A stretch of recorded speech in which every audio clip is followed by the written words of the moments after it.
되게 많은 이런 광경을 되게 오랜만에 보네요.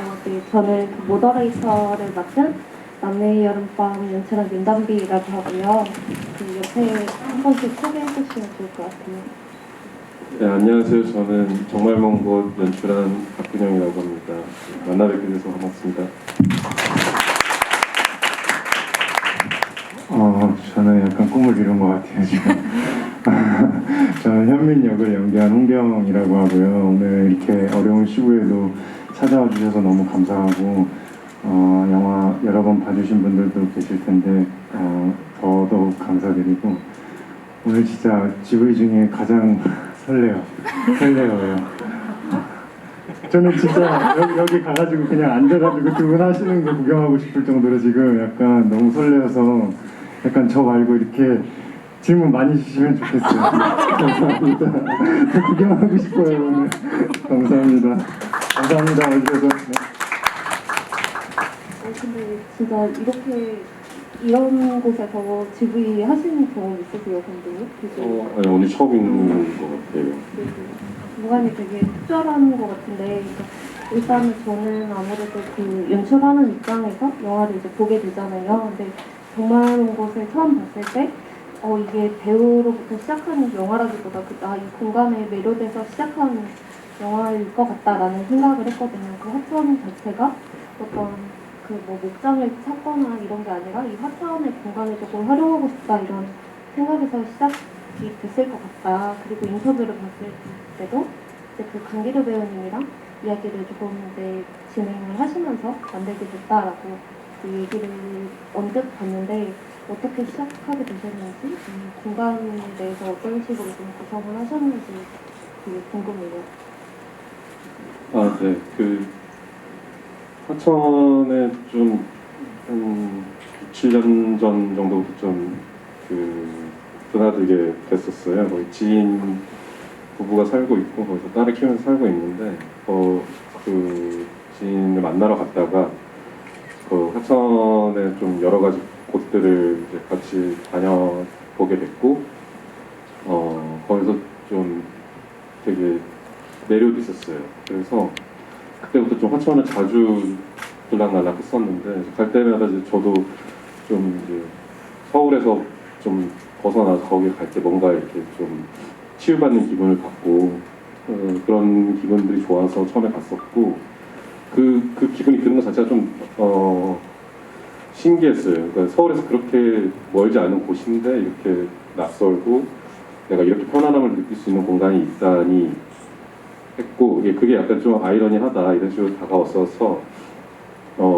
화천을 좀 많이 좋아하게 됐고 나도 여기서 살아보고 싶다는 생각도 하게 됐고 그리고 그 몇 군데 그런 굉장히 애정하는 스팟들이 생겼거든요. 그 화천에 올 때마다 가게 되는 그 스팟들이 이제 말하자면 영화 속에 등장한 공간들이고 그 성당이라든지 목장이라든지 하로라든지 그래서 언젠가 이 공간에서 영화를 좀 찍어보고 싶다라는 생각을 이제 막연히 품고 있었는데 오래전부터. 근데 그러다가 그 강기루 배우하고 이렇게 기차를 타고 내려가면서 얘기를 나누다가 제가 그 얘기를 했어요. 화천에서 찍은 사진들을 보여주면서 이런 공간들이 있고 있는데 영화를 찍어보고 싶다 이렇게 얘기를 시작해서 주거니 받거니 얘기를 하다가 이제 그러면서 제 머릿속에 좀 이렇게 한 가지 이미지를 그렸던 것 같아요. 처음에 목장 양들이 있는 목장이 있고 거기에 그 강기루 배우가 그러니까 서울에서 떠나온 청년이 저는 이제 강기루 배우를 생각하면서 청년이 양을 돌보고 있고 그 양들 사이를 이렇게 뛰어노는 한 소녀가 있다. 이 그림을 처음에 생각했고 그게 영화 속의 첫 장면이 된 것이었고 거기서부터 시작을 했던 것 같아요. 네. 근데 약간 변태적이신 게 그런 현대적이신데. 그러니까 약간 그렇게 좋아하는 공간이 사실은 그 유토피아라기보다 결국에는 개척당하는 어떤 곳이잖아요. 그래서 정말 먼 곳 진짜 진짜 여기가 이제 유토피아일 줄 알았는데 결국 떠나게 되는 이야기잖아요. 그래서 사실은 조금 더 이게 이런 그러니까 그 풍광을 이제 살리면서 힐링 힐링이라는 표현은 조금 그렇지만 어떤 치유에 대한 영화라기보다 이제 조금 더 어떤 현실적인 면모를 보여주시는데 이게 저는 그 진행하게 된 과정이 조금 더 궁금해졌어요. 네, 그래서 그렇게 해서 그 처음에 그 이제 이야기를 생각하기 시작했는데 그러면서 이 여러 가지 질문들을 제가 이야기를 쓰면서 만나는 거예요.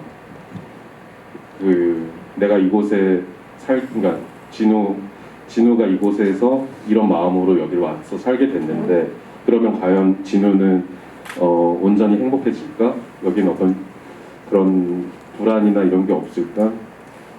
뭐 약간 이런 식의 생각들을 많이 하게 됐어요. 어떤 아이러니라고 느꼈던 것들이 그 자주 얘기했었던 어떤 거리감에 대한 것들이었는데 이게 심리적인 거리감과 물리적인 거리감과 이 거리감이라는 것 자체에 제가 좀 몰두하게 되었던 것 같아요. 그러면서 이제 그 정말 먼 시도 생각하게 되었던 거고 이 멀다라는 말이 되게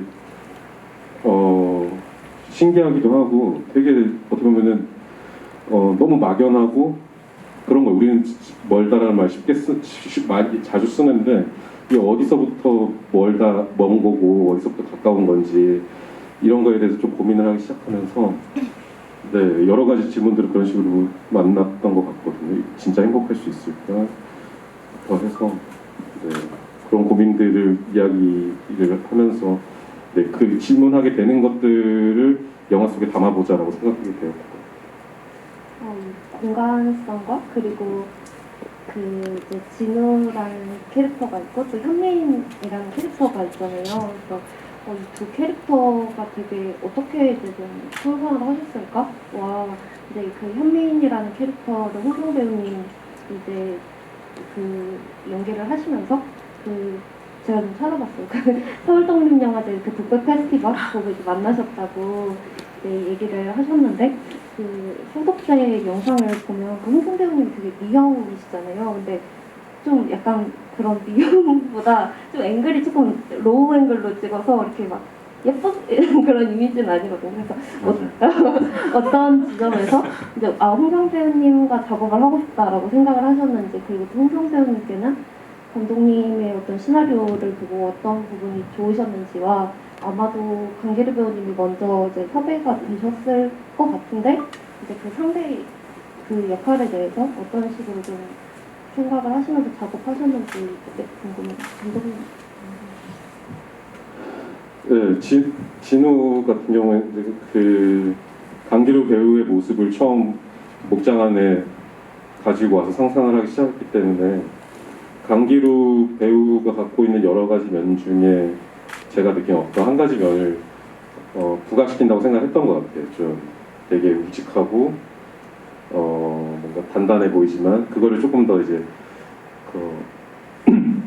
부각시켜서 생각을 했었고 그래서 뭔가 단단하고 우직하고 뭔가 다 인내하고 참아낼 것 같은 사람이지만 어느 한순간 그게 고집이 되고 집착이 될 수 있고 또 그 단단하기 때문에 더 깨지기 쉬운 사람일 수 있겠다고 생각을 한 거였고 그런 면에서 이제 그 현민 캐릭터 같은 경우에는 둘이 어떻게 보면은 함께 해온 시간이 길고 겪어온 일들이 비슷하지만 그거에 대해서 굉장히 다르게 받아들이고 다르게 성장해온 사람처럼 그리고 싶었어요. 그래서 어떤 이 영화에서 일어나는 일들이 이 둘에게 다르게 작용하게 되고 다르게 반응하게 되는 모습을 그려보고 싶다는 생각도 들었었고요. 네. 그래서 그런 어떤 이미지나 그런 느낌을 주는 배우를 찾고 싶었는데 너무 찾기 어려웠어요. 사실 굉장히 많은 배우들을 놓고서 고민을 했었고 추천도 많이 받고 수소문도 하고 그걸 이제 강기루 배우랑도 늘 같이 논의하면서 같이 고민을 했었는데 그러다가 정말 우연히 그 독백 페스티벌 그걸 보게 됐고 그 안에서 되게 굉장히 격렬하게 독백을 하는 그 영상이었는데 뭔가 되게 맑은 느낌이 있으면서 근데 그러면서 또 되게 어떻게 보면 좀 약해 보이는데 또 어떤 눈빛에서는 또 되게 강렬하고 뭔가 냉정하고 막 이런 느낌들을 막 받았거든요. 그게 그런 느낌이 확 약간 끌어당기는 게 좀 있었던 것 같아요. 되게 강기루 배우가 완전히 다른 느낌의 배우이기도 했고 제가 그동안 막 찾으면서 배우들하고 되게 다른 느낌의 인상을 많이 받았었어서 뭔가 되게 부드러워 보이는데 되게 단단해 보인다. 약간 이런 느낌들이 좀 많이 빨려들었었던 것 같아요. 실제로 보셨을 때 아, 딱 이 배우랑 작업을 하면 좋겠다 이런 네, 너무 궁금했어요, 일단은. 그래서, 네, 너무 궁금해가지고, 일단 만나보고 싶다는 생각이 들어서, 그, 소독제 거기 전화를 했어요. 여기 홍경 배우를 좀 만나보고 싶은데, 연락처를 좀 알려달라. 그래가지고, 네, 그렇게 해서 이제, 처음에 이제 카페에서 만나서, 네, 대화를 나눴었죠. 부끄러워하세요. 네, 그래서, 어땠나요? 처음 만났을 때 카페에서. 저는 지금 마스크를 쓰고 있는 게 굉장히 다행이라는 생각이 드는데 약간 치아가 만개. 아, 되게 좋았어요. 저는 처음 책 받았을 때부터 어떤 구체적인 얘기는 아니지만 제가 딱 그 시기에 제 나이 때 할 수 있는, 그러니까 제 나이 또래 배우분들이 하시는 좋은 것도 있고 상업적인 것도 있고 되게 화려하고 어떤 막 청춘의 어떤 막 그런 그러니까 보편적인 것들이 많잖아요. 우리가 TV나 이렇게 영화에선 많이 요새 못 보는 것 같고 TV에서 특히 많이 보이는데 이런 얘기는 처음 하는 것 같은데 저 사실 그런데 그렇게 크게 관심이 많진 않았거든요. 그리고 우리 옆에서 일어날 수 있는 얘기나 좀 잘 짜여진 어떤 얘기들을 해보고 싶다. 이 나이 때 할 수 있는 그런 걸 항상 바래왔었는데 그 시기에 딱 감독님이 연락을 주신 거예요. 사실 저는 그런 목적을 갖고 그런 독백대회에 참가를 한 거거든요. 왜냐면 사실 독립영화 내에서 영화제들 보면 했던 배우분들이 계속 하시잖아요. 그래서 나도 어떻게 저 틈을 이렇게 비집고 들어가고 싶다 이런 생각들을 했던 찰나에 이제 권혜호 선배님과 이제 몇몇 배우 선배님들, 감독님들이 주최를 해주셔서 참가를 했는데 운이 좋게 그렇게 되고 연락까지 온 거죠. 그래서 여러분 꿈이 이루어지네요. 이렇게. 네. 죄송합니다. 어떻게 보면 한 7명의 이 가족 구성원을 그 배우를 구성을 할 때 고민을 할 때 그런 생각도 있었어요. 그러니까 제가 같이 작업을 했던 배우 그리고 같이 작업은 안 했었지만 제가 같이 작업을 해보고 싶었던 독립영화에서 제가 많이 봐왔던 배우분 그리고 저에게도 완전히 새로운 배우 그러니까 이런 조합을 좀 많이 제 스스로는 좀 바랬었거든요. 그리고 이 7명 모두가 다른 작품에서 한 번도 같이 연기를 한 적이 없었어요. 따로따로도. 그러니까 그런 것들이 저한테는 좀 흥미롭게 구성을 할 수 있겠다라고 좀 다가왔어서 이렇게 홍경 씨랑 그 기도영 배우랑 이렇게 경우에는 이제 저에게도 좀 신선한 느낌의 배우분들 뭐 이렇게 하면서 좀 구성을 했던 게 저 스스로한테도 그 7명의 어떤 앙상블을 보면서 좀 많이 즐겁게 작업을 할 수 있었던 구성이 되었던 것 같습니다. 흥미로웠던 게 그러니까 영화의 스타일이 딱 규칙이 있는 것처럼 카메라가 움직여요. 그러니까 카메라가 이제 패닝을 하고 그 사이에서 끝에 이제 인물이 나오고 이제 그 다음 컷에서 인물이 굉장히 약간 의미심장한 어떤 이제 모습으로 이제 어떤 컷이 이렇게 전환되는 순간들이 많았거든요. 그래서 감독님이 되게 스토리보드 작업을 공을 들여서 하셨겠다. 근데 제가 또 반대적이라고 생각했던 건 이 상황에서 배우들이 연기를 하기 굉장히 힘들었을 것 같다. 근데 그런 게 사실은 그러니까 한강이기와 다른 연장선에서의 감독님의 어떤 모험, 도전 이런 거라고 생각을 했던 게 그러니까 되게 이 문법을 좀 정확하게 구축을 하고 싶다라는 어떤 그런 게 느껴졌거든요. 그래서 스토리보드 작업을 어떻게 하셨는지도 궁금했고 그리고 그 안에서 배우들이 이제 연기를 할 때 그러니까 또 이 형식에 맞춰서 연기를 하는 어떤 방식과 그리고 여기서 이제 뭐 애드립이라던가 뭐 어떤 그 배우의 자율성 이런 게 어느 정도 이제 반영이 됐을까에 대해서 굉장히 근데 연출자의 시점에서 궁금한 것들 다 여쭤보고 있는 중입니다. 네. 네, 이것도 약간 변태적이라고 말씀하실 수도 있겠다는 생각이 들긴 하는데 사실 그 스토리보드가 없었고 그 이제 전적으로 어떻게 보면 촬영 감독과 저의 어떤 대화, 그러니까 대화를 하면서 사실 만들어간 측면이고 같이 그러니까 어떤 그 씬들을 좀 같이 얘기를 나누면서 상상을 하는 식으로 했었거든요. 그래서 그 현장에서 어찌됐건 이렇게 목장을 갈래도 숙소에서 뭐 한 5분 거리라도 이렇게 계속 차를 타고 출퇴근을 했는데 거의 매일 출퇴근을 촬영 감독님 저랑 둘이서만 같이 했어요. 그리고 콜타임도 다른 스태프들보다 저랑 촬영 감독이 한두 시간씩 일찍 가고 그리고 매일 그렇게 붙어 다니면서 내일 찍을 장면들, 내일 찍을 씬들에 대해서 계속 대화를 끊임없이 나누는. 미리 하실 생각은 안 하세요? 그러니까 근데 둘의 그 생각이 뭐였냐면 네. 그날의 날씨와 맞아요. 해의 각도 네. 이런 것들을 충분히 반영을 해서 카메라 위치를 정하자. 그런 식이었기 때문에 사실 그런 식으로 뭔가 지금 현장에 지금 존재한 우리가 이 시간에 이때 이 장소에 있었기 때문에 만들어지는 어떤 것들을 좀 담아내고 싶어서 그런 거에 좀 집중을 하려고 했고 이제 그렇다 보니까 애초에 촬영 준비를 할 때 그 배우분들이라든지 다른 이제 스태프들한테도 그 양해를 구했던 게 하루에 촬영을 여러 장면을 찍지 않을 거다. 한 장면 한 장면을 되게 공들여서 찍을 거고 충분히 기다리면서 찍을 거다. 그래서 하루에 뭐 많이 찍어도 10컷도 안 찍을 거다. 그래서 우리는 정말 한 컷을 정확하게 찍을 거다. 약간 이런 식으로 했었고 그래서 그 배우들이 연기하시는 부분에 대해서도 어떻게 하시나요? 저는 되게 좋았어요. 제가 전에도 말한 적 있지만 더블 액션 진짜 못 맞추거든요, 저는. 근데 더블 액션 맞출 필요가 거의 없었어서 매 컷 그냥 나오는 새로운 것들, 그 낯설지만 되게 그 순간 되게 충실하고 직관된 것들을 해내자라는 거였거든요.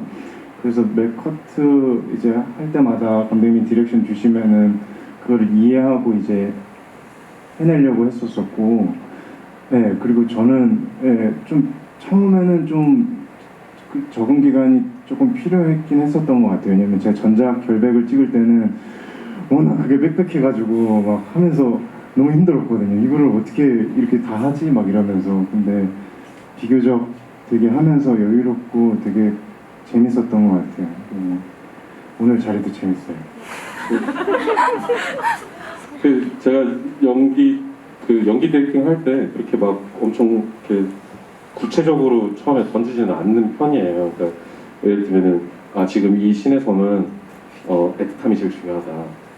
약간 어차피 대본은 다 있는 상태고 다 숙제가 된 상태니까 지금 여기서는 이게 제일 중요해.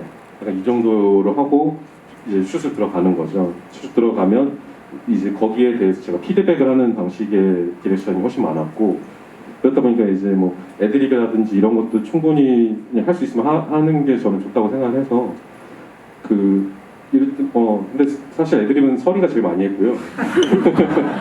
네, 서리는 하고 싶은 대로 그냥 더 쓸 때가 제일 좋더라고요.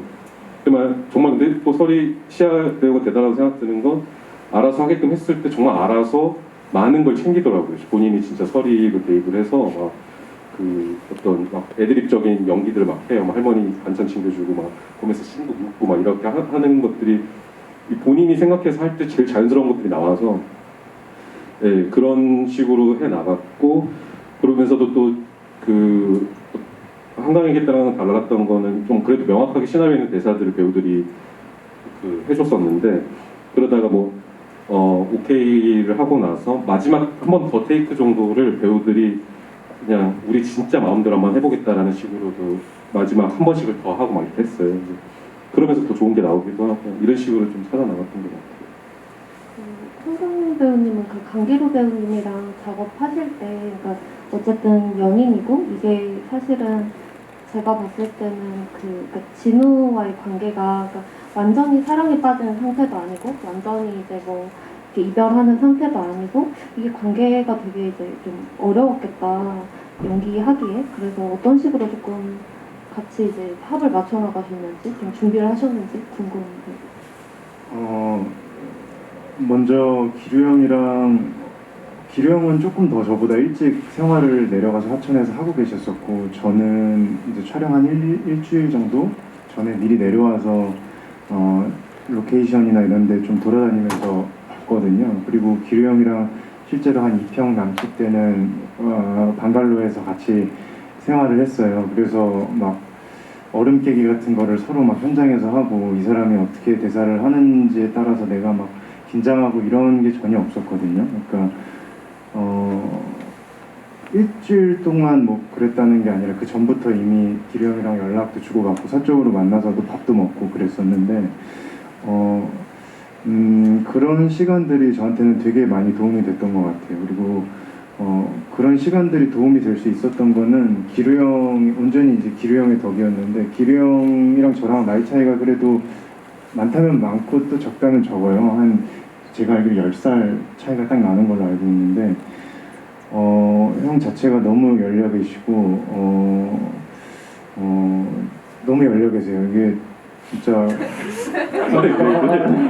그러니까 제가 어떤 얘기를 했을 때 맞아요. 제가 어리더라도, 그러니까 보통 모두가 그렇지는 않겠지만 조금 어리고 그러면 경험치가 낮다라고 생각하시는 분들도 계시잖아요. 근데 그런 게 없이 제 시각에서 바라봐 주시고 제 시각에서 느낀 것들을 한번 같이 시도해 봐 주시고 그랬거든요. 그래서 제가 언제든 자유롭게 뭘 할 수가 있었고, 또 서로 그런 점들을 되게 많이 공유를 했던 것 같아요. 내가 생각한 현미는 이런 친구일 것 같고, 둘의 관계는 어땠을 것 같고, 이런 것들을 막 어떤 제약이나 막 이렇게 막 리밋을 두지 않고 그냥 서로 얘기를 나눴거든요. 그래서 그런 점들이 되게 하면서 몰랐는데, 어느 순간 정도 이제 영화를 찍으면서 이렇게 막바지로 갈 때쯤 한번 느꼈던 것 같아요. 내가 정말 뭔가 이렇게 이 형이랑 진짜로 너무 잘 호흡하고 있는 게 저도 느껴지는 거예요. 그래서 그런 순간들이 되게 좋았어요. 그런 순간들이. 그리고 감독님 자체가 카메라를 막 가까이 와서 찍지 않으셨어서 그런 점도 뭔가 너무 좋았어요. 그 호흡이 이렇게 쭉 길게 늘어지는 것 자체가 뭔가 이렇게 쑥 사라졌다가 다시 슉 오는 느낌이었거든요. 그래서 제가 말을 잘 못하지만 그런 게 되게 좋았어요. 뭔가 진짜 이 세계에 뭔가 딱 들어왔다 이런 느낌?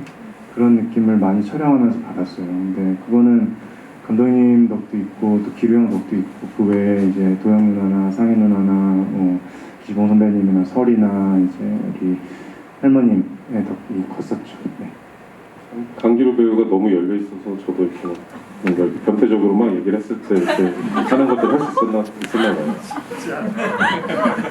기류 형은 정말 누가 이렇게 1시간 반 동안 얘기를 해도 이러고 정말 끝까지 들어주실 분이에요. 그래서 제가 대한민국 1등 아닌가 싶을 정도로 재미없었네요. 죄송합니다.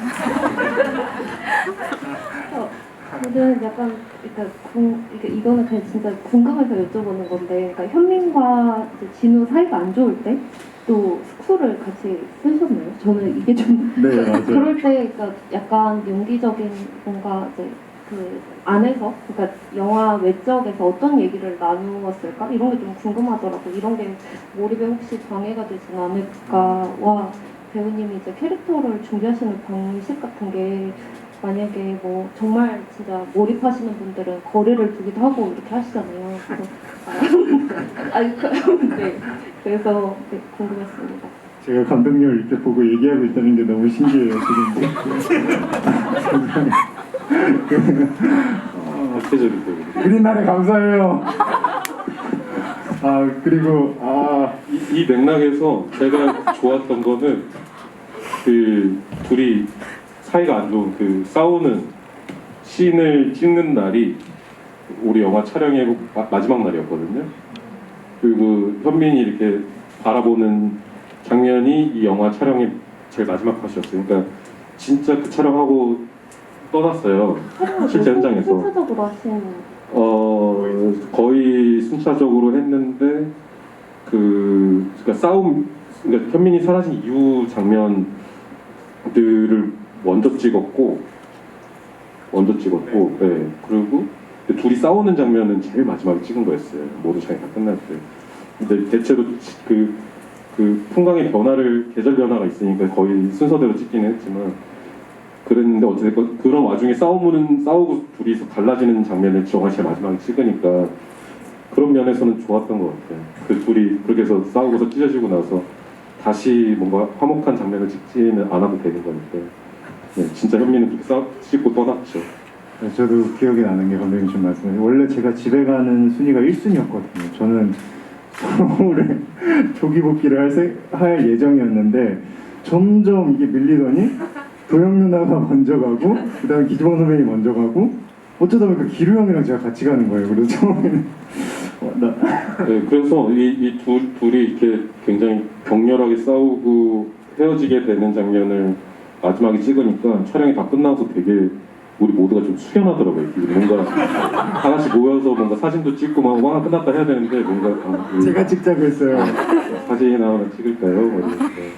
그러고서 되게 조용하게 헤어졌던 기억이 나요. 다미 감독님 질문 주신 거 답변 드리면은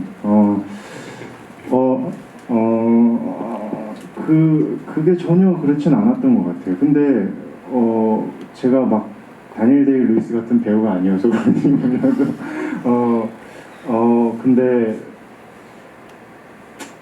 오히려 저는 이게 꼭 제가 하면서 아직 경험이 많이 없지만 생각하는 게 뭐냐면 그 극중 상황과 그 실제 이 극중이 아닌 배우로서의 상황과 미러링이 돼야 된다라고 생각을 하진 않거든요. 그냥 이건 또 하나의 다른 세계고 내가 집중도 있게 그 순간에 최선을 다하면 된다라고 생각을 하거든요. 믿고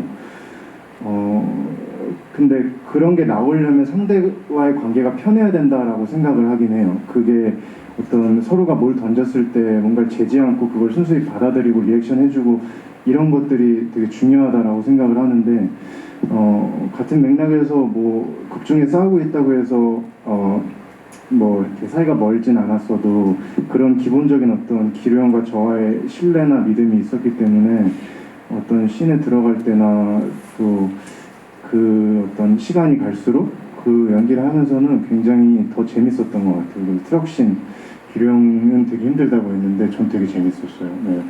이런 싸움 씬처럼 진짜 합이 중요한 장면일수록 배우들이 뭐 실제로 사이를 떨어져 있는 것보다 훨씬 대화를 많이 해서 그 합을 맞추는 게 더 좋은 것 같더라고요. 하고 싶은 게 많은데 일단 단톡방에서 이제 질문을 주신 거를 먼저 여쭤보면은 일단은 감독님께 정작 한강에게서 진아가 시를 쓰는 장면이랑 정말 먼 곳에서 현민이 시를 쓰는 장면이 되게 이제 비슷하다라고 이제 느껴진다라고 말씀을 해주셨는데 그 시를 쓰는 모습에 대한 것에 대한 의미, 의도를 좀 여쭤봐 주셨어요.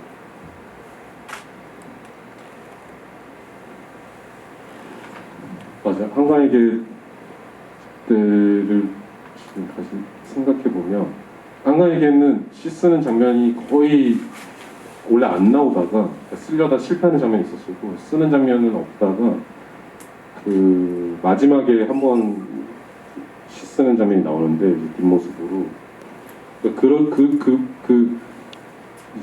그리고 한 바퀴 뭔가 침대에서 울고 난 후에 시를 쓰게 되는 것이었는데 그래서 그 행위 자체가 중요하게 느껴졌으면 좋겠다고 생각을 했었어요.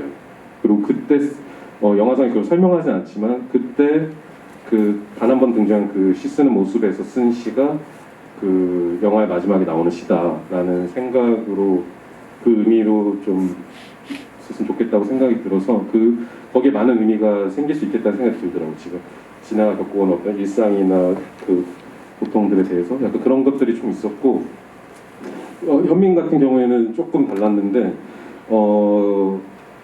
어떻게 보면은 그러니까 현민이 시를 쓰는 거지만 현민이 바라보는 어떻게 보면 진우 그러니까 이 시의 화자를 진우라고 생각하면서 쓴다는 측면도 있었거든요. 그러니까 진우의 모습을 지켜보면서 이렇게 그러니까 상처받고 아파하고 우리가 지금 떠나왔던 전사를 알고 한 사람이 그를 생각하면서 쓴다라고 생각을 했던 측면이 있어서 어떻게 보면 약간은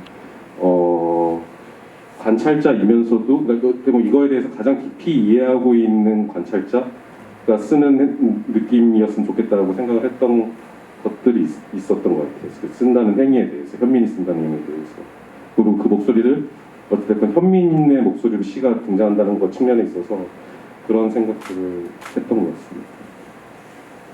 비슷한 맥락에서 더 여쭤보고 싶은 거는 그러니까 이 영화를 그러니까 브로크백 마운틴이랑 이제 같이 이제 언급하는 경우도 있었는데 제가 생각했을 때 가장 큰 차이는 그 브로크백 마운틴이 어쨌든 주된 갈등이라고 하면 두 인물의 가치관 차이 같거든요. 근데 여기에서 이렇게 정말 먼 곳에서는 조금 더 어떤 외부의 어떤 압박이라던가 시선 그리고 제가 이제 아까도 이제 시에 대해서 말씀을 해주셨는데, 그러니까 진우는 사랑보다 더 다른 것에 가치관을 두는 사람 같고 현미는 더 사랑이 가장 최우선인 사람 같아요. 그래서 이것에 대해서 어떻게 이제 좀 이 고민이 없으셨는지, 그러니까 그 외부의 시선에 대해서 그리는 것에 대해서 그리고 그 배우님께도 조금 그러니까 동성애의 어떤 혐오 뭐 이런 것에 대해서 또 외부의 시선에 대해 연기를 하실 때 조금 어떤 이렇게 실제 만약에 그러니까 나라면 이렇게 하지 않을 것 같다. 그러니까 뭐 식당에서도 참거나 막 이런 씬들이 많잖아요. 그래서 연기를 하실 때 어떤 식으로 좀 생각을 하시면서 연기하시는지. 이 둘은 강기로 배우하고 홍경 배우하고 셋이 대화를 나누면서 정확하게 얘기를 했던 건 말씀해주신 것처럼 현미는 사랑이 가장 중요한 사람인 거예요. 진우만 바라보고 여기를 온 사람인 거고, 근데 진우는 완전히 다른 거죠. 현미인과는 여기에 이미 오래전에 와서 정착을 한 사람이고, 그리고 진우는 지키고 싶은 게 많은 사람이다. 선의도 지키고 싶고, 이 지금 간신히 찾은 어떤 평화로운 이 일상도 지키고 싶고, 이를 어떻게 만들어진 어떤 이 가족도 지키고 싶은 게 너무 많은 사람이다. 이게 이들한테 닥친 그 어떤 파국이 다르게 다가오는 하나의 큰 맥락이고, 그게 어떤 이 둘의 가장 큰 갈등이 되고 이런 식으로 생각했던 것 같아요. 그래서 네, 진우에게는 그 지키고 싶은 게 많은 사람이다라는 게 사실 가장 중요했고, 어떻게 보면 그게 집착처럼 느껴질 정도로 그런 생각들을 했었고, 제일 중요했던 건 사실 이 갈등 자체가 너무 슬프게 느껴지는 거였어요. 왜냐면 진우의 욕심이라고 하는 것도 사실 별거 아닌 건데, 아무것도 아닌 건데, 사실 애를 키우고 이웃들과 지내고 가족들과 행복하게 지내는 게 정말 아무것도 아닌 건데, 이게 이들 사이에서는 굉장히 중요한 욕심이 되고 한다는 것, 집착해야 되는 것들이 된다라는 것 자체가 슬퍼 상황이 아닌가라는 생각을 하면서 좀 저는 찍으려고 했던 것 같습니다. 저는 감독님이 말씀해주신 이 부분을 되게 좋아하거든요. 어떤 개인의 문제가 이 그러니까 사회의 문제와 결합되는 거, 그게 저는 되게 비극이라고 생각을 하는데, 저는 우리 영화를 제가 항상 이렇게 조금씩 제가 느낀 바대로 이렇게 조심스럽게 표현하고 다닐 때 우리에게서 멀지 않은 얘기다라고 얘기를 하는 이유는 뭐냐면, 이들이 똑같이 사랑하는 사이고 그 과정에서 생기는 문제고, 또 지금 감독님이 말씀해주신 대로 이런 가치관이 다른 건 실제 연인이라고 얘기하기도 싫지만 일반적인 연인들과 다를 바가 없거든요. 누군가 사랑을 하면서도 일이 더 중요할 수 있는 거고, 누군가 사랑이 더 중요할 수 있는 거고, 그런 것 때문에 되게 사소하지만 크게 다투고 하잖아요. 근데 저는 하여간 이런 문제들이 되게 잘 담겨 있어서 되게 좋았거든요. 그리고 이제 제가 이 동성애에 관해서 이제 느낀 바를 조심스럽게 말씀드리면, 저는 뭐 순전히 제 작은 생각이고 작은 입장이지만 이미 21세기에 살고 있고 이런 것들이 자연스럽게 받아들여져야 된다라고 생각을 해요. 그렇게 생각을 해요. 제가 아직 세상을 잘 모르고 너무 어리지만 이런 것들이 받아들여져야 된다라고 생각을 해요. 우리와 다르다고, 일반적인 보편적인 것들과 다르다고 우리가 혐오하고 미워하고 이런 것들 자체가 되게 조금 이렇게 뒤집어져야 되지 않나 이 시점에서는 그런 조심스러운 생각을 갖고 있고 네, 그래요. 그래서 이게 가장 결정적인 어떤 장면이라고 할 수 있는 순간이 그 장례식장에서 그 은영이 아우팅을 하잖아요. 근데 그것에 대해서 그러니까 왜 장례식장이었을까? 그리고 왜 그 순간이었을까에 대한 고민을 했을 것 같다라고 생각을 했고, 그리고 현민과 진호가 그 순간을 가장 견디기 힘들지 않았을까? 이런 생각을 했었거든요. 근데 그 순간에도 현민은 되게 뭔가 감정을 표출한다기보다 조금 이제 가라앉히려고 하더라고요. 그래서 좀 어땠는지에 대해서. 이 영화를 저는 우화라고 생각하고 만든 측면이 있어가지고 이 어떤 하나의 어떤 이 영화 속에 존재하는 것들이 말하자면 그 마을 사람들이라든지 양이라든지 이런 것들이 각각의 어떤 우리 사회에서의 어떤 모습들을 좀 은유화했으면 좋겠다고 생각하는 측면들이 있었어요. 그래서 그리고 그 거리감이라는 화두를 놓고서 영화를 만들면서 그러니까 어떤 개인과 어떻게 보면 소수자와 사회와의 거리감 이런 것들에 대해서 생각한 측면들이 있었고, 그러면서 만나게 되는 질문들이었어요. 어떻게 보면 이 혐오라는 건 도대체 뭘까? 그리고 왜 오는 걸까? 혐오가 왜 생기는 걸까? 이 혐오의 정체는 과연 어디서 오는 걸까? 이들을 왜 혐오하는 걸까?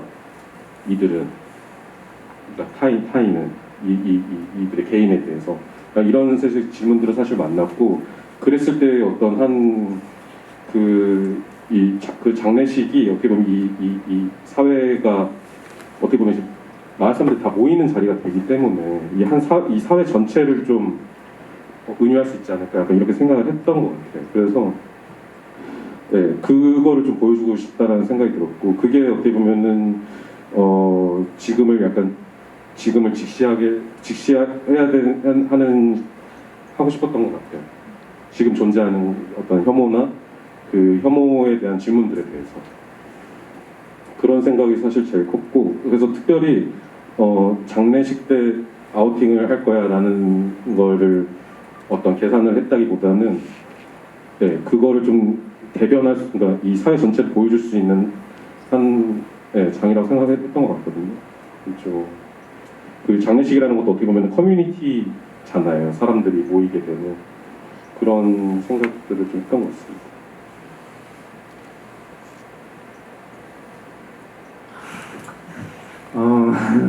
저는 지금 생각해봐도 저는 현민이 거기서 그렇게 참고 있었던 것 자체는 의외로 이해가 잘 됐어요.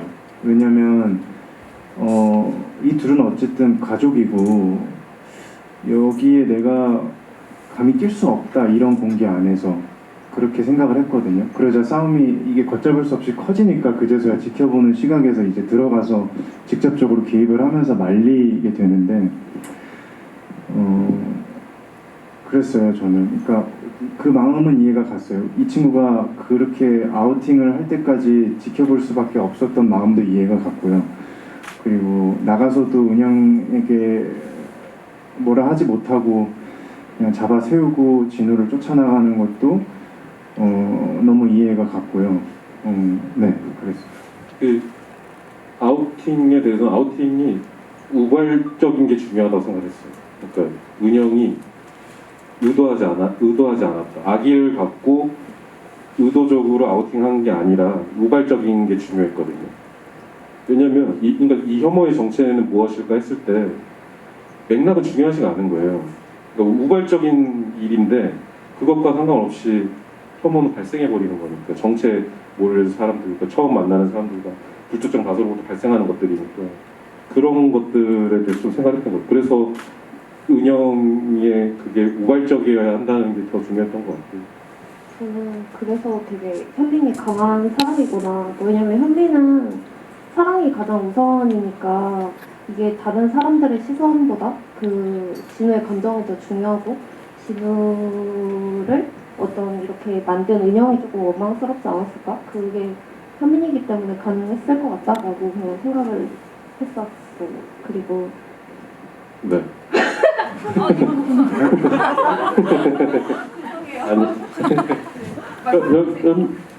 현민이 그래서 어떻게 보면 되게 이렇게 맑아 보이고 부드러워 보이는 사람이지만 저는 가장 어떻게 보면은 냉정하고 세상에 기대가 별로 없고 정말 뭔가 시라는 것도 어떻게 보면 굉장히 비관적인 시라고 생각을 했고 그 기대가 없기 때문에 상처도 안 받을 수 있는 진짜 사랑만 보는 사람이라고 생각을 했던 것 같습니다. 저도 이거는 궁금한 건데, 그러니까 배우들의 애드리브로 완성돼서 영화에 포함된 장면이 있는지, 그리고 또 다른 비슷한 질문으로 배우들과 대화를 통해 만들어간 부분이 있는지에 대해서 질문이 있거든요. 대사는 애드립이 그렇게 많지는 않았던 것 같고 제가 가장 좋았고 했던 애드립, 영화 속에 들어가 있는 애드립은 이 둘이 섬에서 이렇게 일어나가지고 이렇게 둘이 이렇게 안고 하는 장면이 있잖아요. 실로에서 보이는. 그때는 특별히 어떤 행동을 디렉션을 구체적으로 주지 않았어요. 이 둘이 애틋한 느낌과 잠에서 깼을 그 애틋한 모습을 보여주는 거면 된다라고 얘기를 했었고, 그래서 둘이서 막 안고 막 업히고 장난치고 막 하는 모습들이었는데 그때 한 어떻게 보면 이 액션들이 다 애드립이었던 거죠. 그러니까 그 모습을 이렇게 둘이서 막 머리 잡아 당기고 막 하는 모습들이 너무 저한테 되게 아름답고 좋았었고, 그 전 장면에서 이렇게 물에 햇빛이 이렇게 햇빛이 떨어지고 현민이 이렇게 손으로 이렇게 잡아 당기고 하는 것도 말하자면 애드립인 거거든요. 둘의 어떤 애틋한 시간을 보내는 모습들이 여러 장면들을 그분이 약간 연출해 준 거였는데, 네, 그런 애드립들이 그 장면에 그렇게 담겼을 아름답게 된 것이 아닌가 싶습니다. 저도 그 씬 되게 좋아하고 또 감독님이 저한테 그러니까 어느 관계든 배우와 감독이 항상 일을 하면 배우가 일정 시간 내에 저는 뭔가 일하면서 그런 압박감이 있거든요. 뭔가 내가 이 캐릭터를 완전히 이해하고 나한테 믿음을 주셔도 돼요. 이런 어떤 것들을 증명해내야 되는 뭔가 그런 압박이 어느 감독님들과 일하든 조금씩 있거든요. 뭔가 이 씬에서 내가 이거 보여줘서 다음 씬에서 내가 뭔가 내 것들을 더 해볼 수 있게 이렇게 믿음을 줘야 돼, 이런 게 있는데 그런 것들이 크진 않지만 조금씩 있거든요. 근데 처음에 감독님이 저한테 되게 좋다고 그거 해달라고 하셨던 장면들이 이제 버스에서 처음 내려서 현민과 진호가 안을 때 현민이가 이렇게 약간 냄새를 맡듯 이렇게 셔츠에 파묻히면서 하는 씬이 있는데, 그 씬도 감독님이 와가지고 처음으로 감독님이 빠른 걸음으로 이렇게 걸으시는 걸 봤었어요. 훔치고 그 냄새 맡아요. 그러셨던 기억이 있어서 그 좋아요 이랬던 기억이 있어서 그때 속으로 예스 이랬어요.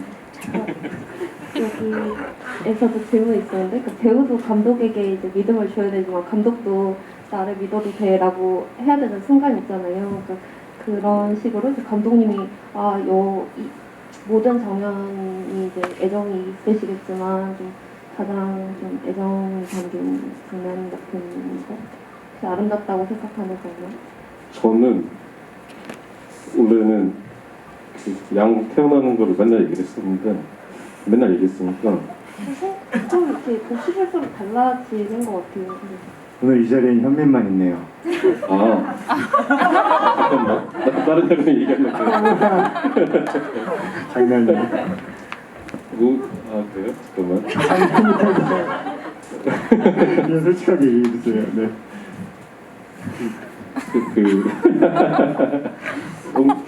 경희한테 미안하지만 서리를 찾고서 이렇게 양을 끌고 서리를 업고 진우가 내려오는 장면이거든요. 안개가 멀리 펴있고 실제 이제 안개가 그렇게 피는데 그 장면을 찍을 때 그 공간 자체가 너무 좋았고 너무 황홀했어요. 너무 정말 약간 현실적이지 않은 듯한 느낌이 들 정도로 그 안개 속의 풍경이 너무 아름다웠고 황홀하고 그래서 그게 인상이 너무 깊었고 그래서 그 장면을 볼 때마다 사실 경이롭다고 많이 느끼는 것 같아요. 그러니까 특별히 우리가 뭐 조명을 하거나 사실 자연광도 없는 시간대고 전지 그냥 새벽 시간에 안개만 펴 있을 뿐인데 이렇게 이런 풍경이 잡힐 수 있다는 것 자체가 사실 좀 경이로웠고 그 안개나 이런 것들 때문에 그 시인이 그 전신 서리를 찾고 서리를 얻고 내려오는 시인이 이 영화에서 어떻게 보면 가장 우화적인 시인이 되었던 것 같아서 저는 그 장면을 되게 가장 아끼게 된 것 같습니다.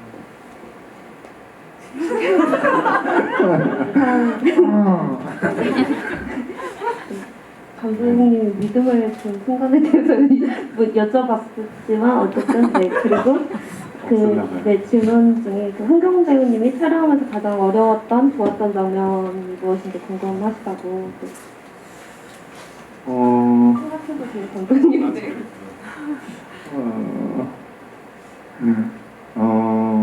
저는 의외로 시인으로서 면모나 이런 모습을 보여줄 수 있는 성당에서 이 강의를 하는 수업을 하는 신들은 그렇게 어렵지 않았던 것 같아요. 왜냐하면 그 시는 이제 순전히 감독님의 어떤 디테일한 도움들이 있었거든요. 실제 촬영 이전부터 영상이나 이런 것들을 너무 구체적으로 리서치를 해주셨었고, 그리고 실제 촬영 전에도 중요한 씬인 만큼 감독님이랑 이제 감독님 방에 가서 제가 리허설을 조금 진행을 했었고, 감독님이 이 시를 읽는 장면은 특히 좀 몇 초 안에 좀 끊어졌으면 좋겠다나, 또 시인분들이 실제로 이렇게 낭독을 하실 때는 어떤 이제 감정을 많이 넣어서 읽는다거나 그러니까 뭐 시인분들마다도 또 다르시겠지만 그런 경우를 저한테 말씀해 주시진 않았거든요. 그래서 그런 구체적인 어떤 사전에 좀 계획이 있었기 때문에 어렵진 않았는데, 저는 오히려 이렇게 가끔 현민이 여기서도 지켜봐요 참아요 라고 이렇게 좀 납득 안 되는 신들이 많이 좀 있었던 것 같아요. 이제 여러 장면이 있었는데 거의 촬영 초반에는 그런 것들이 좀 이해 안 돼서 좀 어려워했었던 기억들이 있어요. 네, 저희가 순차적으로 찍었는데 정확히 어느 시점인지는 잘 모르겠는데 어느 시점 지나서는 좀 괜찮아졌는데 그 전에는 이제 감독님이랑 기루 형이랑 숙소에서 좀 많이 도움을 받았었던 기억이 있어요.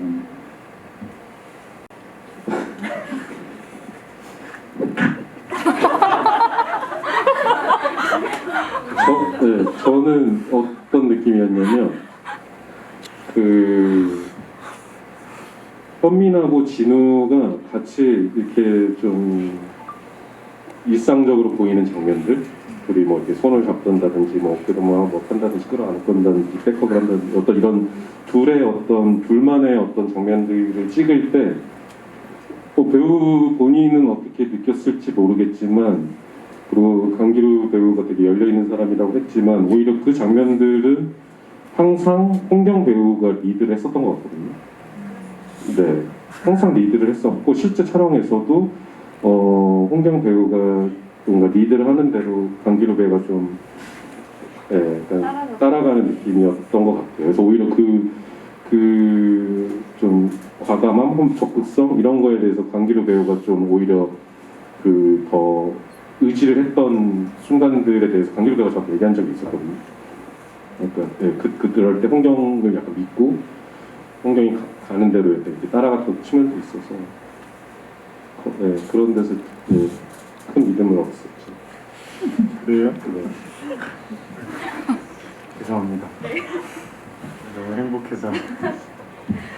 네 그리고 다음 질문으로는 눈 내리는 장면이 마지막으로 이제 끝나잖아요. 근데 되게 기적 같은 순간이잖아요. 그 날을 기다려서 찍으신 건지 아니면 우연히 찍게 되신 건지와, 이거는 제가 의견을 덧붙이면 또 양의 출소한 장면이 되게 이제 중요한 영화의 어떤 백미인데 이 순간을 어떤 식으로 이제 촬영을 하시게 되셨는지. 눈 내리는 장면은 영화를 촬영하기 한참 전에 영화를 준비하던 시기에 강기루 배우랑 둘이서 좀 간단한 촬영 약간 뭔가 이렇게 그 영화 준비하면서 좀 여러 군데 뭐 프레젠테이션 할 일이 있었는데 그럴 때 좀 쓸 영상을 찍으러 갔다가 그래서 그냥 강비루 배우가 이렇게 양들 이렇게 막 하고 있는 모습들을 좀 이렇게 찍고 그런 목장의 여러 가지 풍경들을 찍고 그러고 있다가 그때가 4월 달이었는데 4월 달인데 정말 예상치 못하게 이렇게 시야가 넓게 트여 있는데 저 멀리서 눈구름이 이렇게 몰려오는 게 보이더라고요. 눈에 여기에는 아직 오지 않는데 그때 되게 뭔가 홀린 듯이 이걸 찍어야 된다라는 생각이 들어서 그 부랴부랴 카메라를 잡아서 앵글을 막 부랴부랴 찾고 찍은 거였거든요. 그러니까 정말 우연히 찍은 거였어요. 되게 선물 같은 장면이었고 그 장면을 찍어서 그 장면을 찍은 것 자체가 그 장면이 갖고 있는 힘이 너무 경이로웠기 때문에 그걸 오히려 이제 시나리오 준비하면서 시나리오를 수정하면서 썼었거든요. 그 마지막 씬에 그 눈이 내린다는 장면을 그때 시나리오에 넣게 된 거였고, 그리고 양이 태어나는 장면 같은 경우에는 영화 처음에 그 첫 장면과 끝 장면을 그렇게 정해 놓고 시작을 했었어요. 양이 죽는 장면과 태어나는 장면을 가지고서. 그래서 양이 그 출산기가 정해져 있거든요. 발전기가 출산기가 정해져 있어서 항상 같은 시기에 출산을 하는데, 그래서 그 촬영이 다 끝나고 출산기에 맞춰서 한 20마리에서 30마리가 임신을 했으니까 그리고 한 달 사이에 다 몰아서 낳으니까 한 세 번째 정도 새끼를 출산하고 나면 우리가 출동을 하자. 그러고서 세 번째 출산했다는 소식을 목장으로 듣고서 출동을 했거든요. 스태프들과 같이. 근데 저희가 간 순간부터 새끼가 안 나오는 거예요. 안 나와서 결국 일주일 동안을 거기 간 한 10명 정도의 스태프이 24시간 이렇게 기다리면서 했는데 안 나와서 이제 스태프들을 떠나보내고, 저랑 제작팀 2명, 3명이서 2교대, 3교대로 계속 양 태어나는 걸 기다렸어요. 그래서 언제 태어날지 모르는 상태로 기다렸는데, 그렇게 해서 한 25일 정도를 기다렸고, 그리고 25일째가 됐을 때 밤 11시에 갑자기 출산을 하기 시작했다는 연락을 받고 올라가서 촬영을 하게 되었습니다. 되게 중요한 순간이고 반드시 찍어야 되는 어떤 그런 장면이었네요. 네, 그리고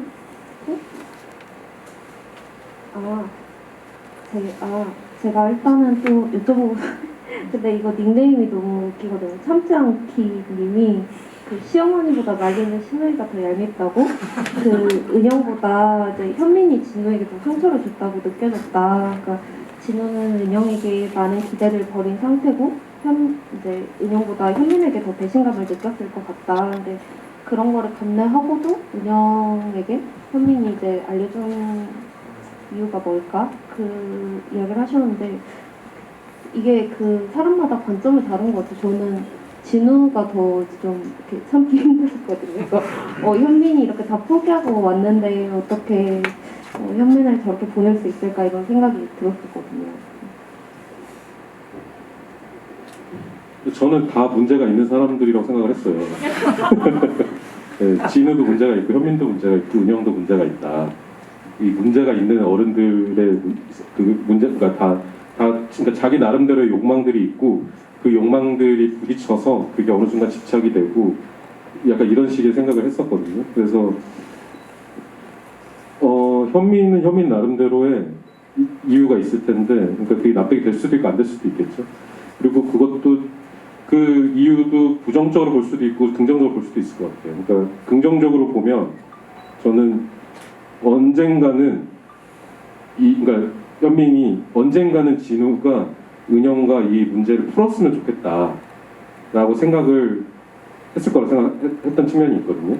그리고 그 문제를 푸는 데 있어서 분명히 지난하는 과정이 있을 때 어떤 지리멸리하는 순간이 있겠지만 그것도 결국은 겪어야 될 일이기 때문에 그거를 막지 말자라는 생각이 있어서 숨길 필요 없다라고 생각을 한 측면이 있었고, 또 한편으로는 그렇게 해서 해결이 되고 오롯이 진우랑 둘이 더 사랑에 집중하게 되는 것 또한 욕망했을 거라고 생각해요. 그래서 그걸 어떻게 보는지에 따라서 현민이 되게 나빠 보일 수도 있고 좋게 보일 수도 있고 하다고는 생각을 합니다. 그리고 그럼 어떻게 입혀도 상관없다고 생각을 한 측면도 있었고요. 네. 지금 제가 이렇게 말씀드리는 게 절대 현민의 어떤 고정적인 입장이다라고 일단 말씀드리기는 싫고, 영화는 언제나 열린 해석이 가능하고 열린 측면으로 개개인이 느끼는 대로에 따라서 달라지는 거니까 그거를 먼저 말씀드리고 싶고, 저는 그냥 어떤 개인적인 입장으로서 그런 것들을 누군가 물어올 때 내 입장에서 그거를 정말 현민이 그 뒤에 트럭에서도 얘기를 하지만 내가 그걸 얘기 안 하는 게 더 이상한 게 아니야 이런 말을 하잖아요.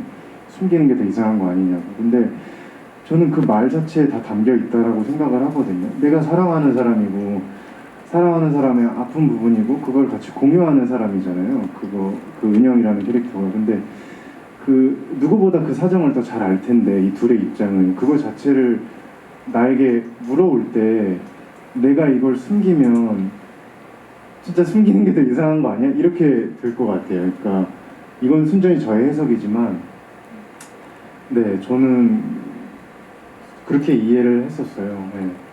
진우, 그러니까 경기 배우가 없으니까 제가 진우의 입장 한번 대변을 하면, 그러니까 그 진우가 막 쏟아내는 말들이 진짜 진심처럼 느껴질 수도 있고 진심 아닐 수도 있겠죠. 근데 가장 가까운 사람이기 때문에 막 그동안에 쌓인 감정들을 말 그대로 그냥 토해내는 걸 수도 있는 거고, 그리고 어떻게 보면 그 마지막에 차에서 뛰어나갔을 때도 굳이 다른 데로 그냥 가버려도 되는데 현민이 보는 앞에 서 있잖아요. 안전해야죠. 저는 그거를 날 잡아줘 라는 의미로도 볼 수 있지 않을까 생각을 했거든요. 하지만 현민은 나가지 않죠. 그러니까 어느 순간 그 차 앞유리가 어떻게 보면 정말 이 둘의 관계를 멀어지게 만드는 게 된 거 아닌가라는 생각도 들고, 그러니까 어떤 그런 엇갈림이라고 생각을 했던 측면이 좀 있었어요. 그래서 네, 둘 다 네, 좀 아직도 있고 애틋한 마음도 있고 좀 이해할 수 있는 구석도 있고 이해가 안 되는 구석도 있고 약간 이렇게 생각을 좀 했던 것 같습니다. 날 잡아줘 이거는 진짜 몰랐어요. 이거는 정말. 말도 안 되죠. 네. 그리고 이제 그러면은 그냥 두 가지 질문을 한꺼번에 드릴게요. 감독님이 만약에 봄에 이 가족의 이야기를 담는다면 어떤 장면이실 것 같으신지, 그리고 아마도 감독님 배우님이 생각하시는 영화의 뒷이야기가 있으실지에 대한 질문인데, 그러니까 실제적인 이들이 어떻게 살지보다 그냥 조금 더 추상적으로 그냥 이들이 어떻게 됐으면 좋겠다 정도로 그냥 이야기해 영화 주시면. 이후에 네네, 그 이야기. 이후에 대해서.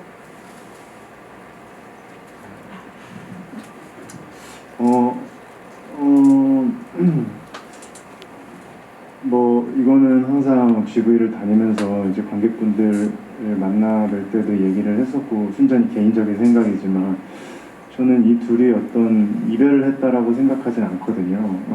너무 많이 들으셔서 지루하실 수도 있는데 가장 뭐 쉽게 이건 뭐 당연한 게 이 누군가와 깊이 끊을 수 없는 어떤 깊은 사랑을 나눈 관계에서 어떤 이 감정적인 순간, 감정적으로 고조된 순간 하나로 그 둘의 관계가 무너질 거라고 생각하지 않거든요. 적어도 저는.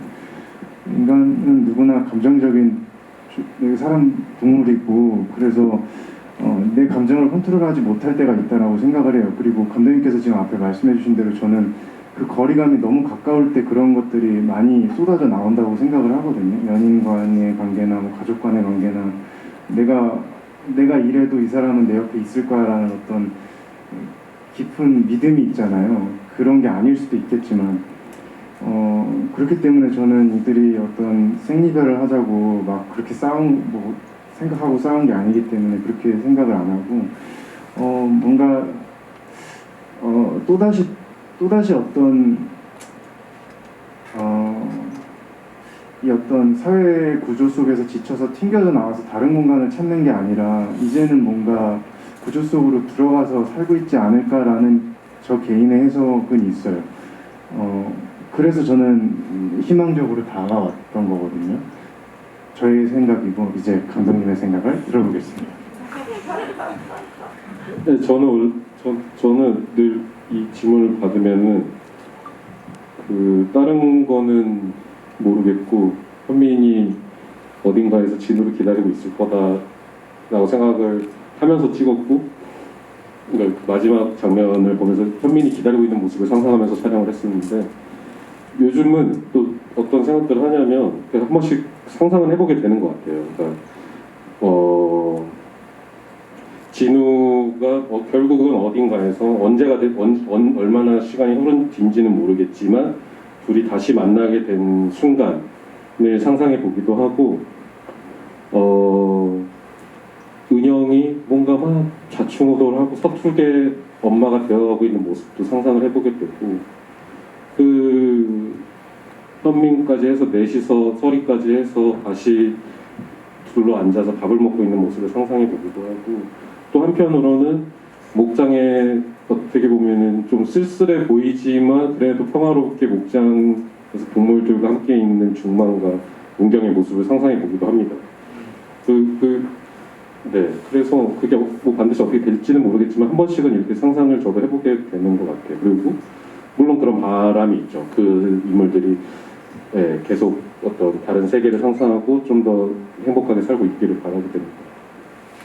그게 너무 어떤 영화의 가장 슬픈 게, 그러니까 먼 곳을 상상해야 된다는 게 되게 슬프잖아요. 지금 현재 행복했으면 좋겠는데, 그리고 그냥 서울이든 화천이든 이들이 여기서 행복했으면 좋겠는데 왜 떠나야 되지? 왜 헤어져야 되지? 이런 게 그러니까 가슴이 아프기도 하고 약간 그냥 좀 내버려뒀으면 좋겠다 이런 이입이 되더라고요.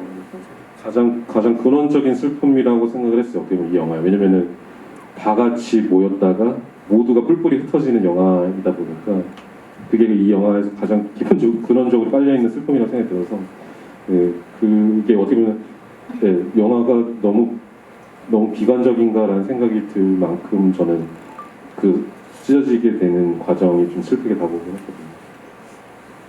그래서 감독님께서 생각하시는 그런 어떤 유토피아 같은 게 궁금해지긴 했었어요. 도대체 어디서 행복을 찾을 수 있는 걸까? 이 둘은 되게 엄청 비극적이라고 생각을 했거든요. 저는 왠지 둘이 다시 만나지 못할 것 같다라는 어떤 그런 슬픔 같은 게 있었어요. 네, 저도 기본적으로 영화의 사실 결말도 그렇게 마냥 희망적이지 않다라고 생각한 측면도 있고 많이 비관적이게 생각했던 측면이 있었고, 그 비관적인 게 현실을 만났기 때문이라는 생각도 있었어서, 근데 잠깐 동안 있었던 이들이 가장 좋았던 시간이 있잖아요, 영화 속에. 그 시간의 모습이 정말 뭔가 약간 유토피아 같은 시간이 아니었을까. 짧았지만 그래서 짧았지만 그게 존재했기 때문에 이들도 계속 그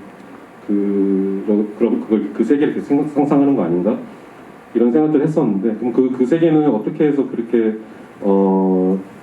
유토피아 같을 수 있었을까에 대해서도 좀 생각해 보는 것 같아요. 그러니까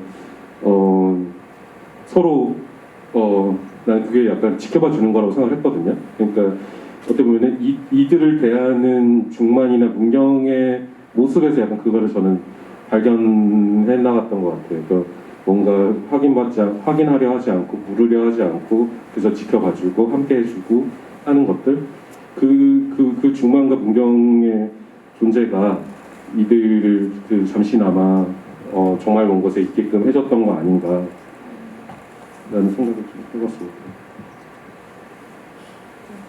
약간 이상한 이야기인데요. 이상한. 아니요. 그게 아니라 제가 이제 마무리 멘트를 하려고 이제 했는데 그 감독님의 차기작 여쭤보려고 했거든요. 감독님과 배우님의. 그래서 이거를 이제 가까운 곳의 어떤 미래의 세계관에 대해서 여쭤보려고 했는데 그냥 차기작이라고 여쭤볼 걸 그랬어요. 네. 차기작 빨리 말씀해 주세요. 저를 두고 쓰고 계시다고. 이게 근데 저도 항상 제 바람이 준비할 때 정말 이제 부담스러운 질문인 건 알지만 네. 저도 반드시 윤남빈 감독님의 차기작이 궁금합니다만 감사해요. 그렇게 전 준비하고 있을게요. 저는 나무가 될 수도 있거든요. 저 나무 연기도 잘하고 뭐 의자 연기도 잘하고요. 저는 그냥 점 연기도 잘하거든요. 그래서 네. 그래서 사실 지금은 네 차기작 이제 약간 어렴풋이 생각하고 있는 정도라서 뭔가 구체적으로 얘기할 수 있는 게 없기는 한데 일단은 근데 이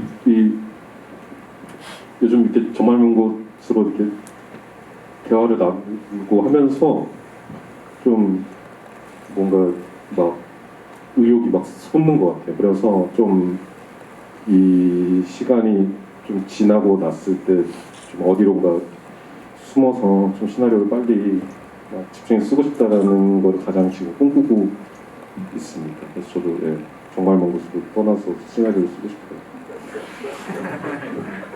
차기작은 아직 구체적인 차기작은 없다라는 말씀이시고 네. 이제 정말 먼 곳이 이제 여기서 이제 힘을 얻어서 이제 관객들에게 힘을 얻어서 그 차기작을 이제 준비하시겠다라는 네, 말씀으로 내년에 찍고 싶어서 네. 네, 빨리 쓰고 싶어요.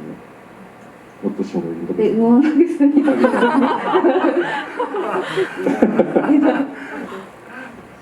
이제 배우님의 차기작과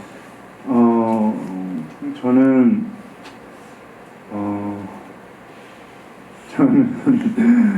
근데 뭐 그걸 떠나서 저는 이제 다른 작품 얘기하기 전에 저는 저도 이제 정말 먼 곳을 통해서 이런 자리나 관객분들을 이렇게 여러 번 만나면서 느꼈던 것들을 짧게 말씀드리면 저는 영화가 처음 제가 시나리오를 받고 그리고 찍으면서 두 번째 단계 그리고 편집하면서 세 번째 단계를 거쳐서 영화가 세상에 나온다라고 생각을 해요. 저는 아직 경험이 많이 없지만 근데 제가 이런 GV를 하면서 느꼈던 게 영화는 한 4가지 정도의 단계가 있는 것 같거든요.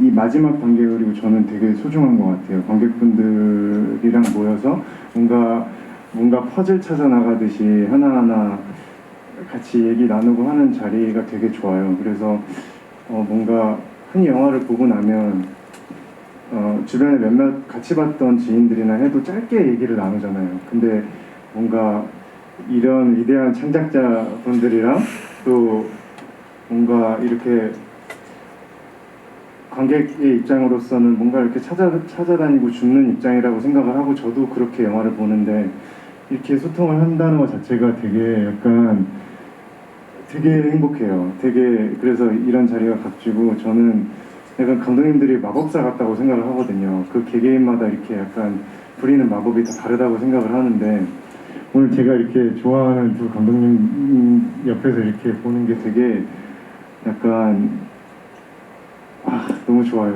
너무 좋아요.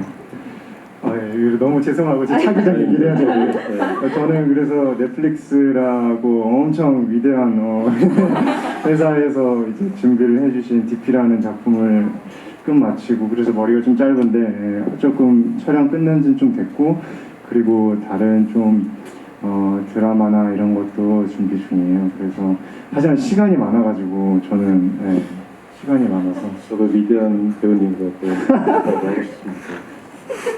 죄송해요. 어쨌든 분 그리고 다른 배우들, 스태프들이 저는 이 환경 안에서 이 영화를 만들어냈다는 게 되게 이제 대단하다라고 생각을 하고 또 서로 간의 이제 신뢰나 어떤 애정이 있어서 가능했던 것 같아요. 그래서 네.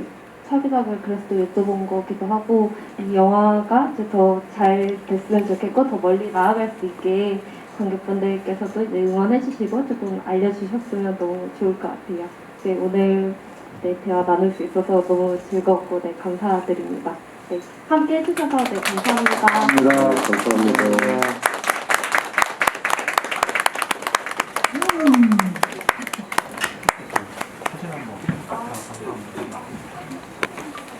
가시기 전에 사진 한번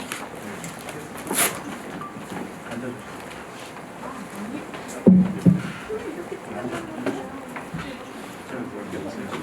네.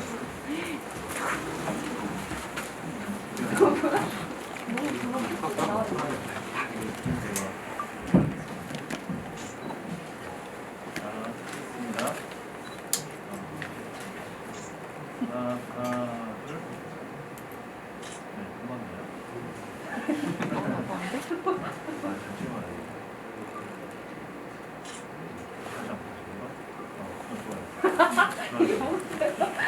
좋아요. 하나, 둘, 네. 감사합니다. 감사해요. 들어오세요. 지금?